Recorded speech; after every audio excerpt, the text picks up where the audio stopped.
Hello দেশবাসী, আসসালামু আলাইকুম। আশা করি আপনারা সকলেই ভালো আছেন। আমি কন্টেন্ট ক্রিয়েটর শাওন ভাই আপনাদের মাঝে কিছু গুরুত্বপূর্ণ টপিক নিয়ে উপস্থিত হয়েছি। আর এই টপিকগুলো হচ্ছে, আপনারা অনেকেই অনেক পরিশ্রম করে অনেক ধৈর্য ধরে আজকে সারাদিন ভোট দিয়েছেন এবং ভোট কেন্দ্রে সুষ্ঠুভাবে অংশগ্রহণ করতে পেরেছেন। আপনাদের মনে এখন একটাই আশা যে কখন সেই ভোটের ফলাফল প্রকাশ হবে।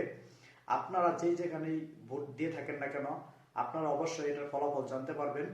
তো এখন পর্যন্ত আমাদের প্রত্যেকটা আসনের ভোট গণনা শেষ হয় নাই।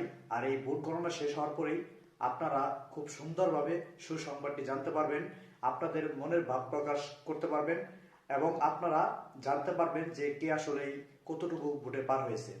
তাই আপনাদের কাছে একটি রিকোয়েস্ট, আপনারা ধৈর্য হারা না হয়ে আপনারা টেলিভিশনের সামনে বসে থাকেন, ইউটিউব নিয়ে বসে থাকেন, তাহলে অবশ্যই আপনাদের মনের ভাব এবং সারাদিনের কষ্টের ফল আপনারা জানতে পারবেন। তো সেই সময়টুকু পর্যন্ত আপনারা কখনোই ডিপ্রেশনে থাকবেন না, ডিপ্রেশন মুক্ত থাকেন। আমি কন্টেন্ট ক্রিয়েটর শাওন ভাইয়ের পক্ষ থেকে আপনাদেরকে এই রিকোয়েস্ট করলাম, আপনারা সবাই আমার রিকোয়েস্ট রাখার চেষ্টা করবেন। সকলেই ভালো থাকবেন, সুস্থ থাকবেন। আসসালামু আলাইকুম।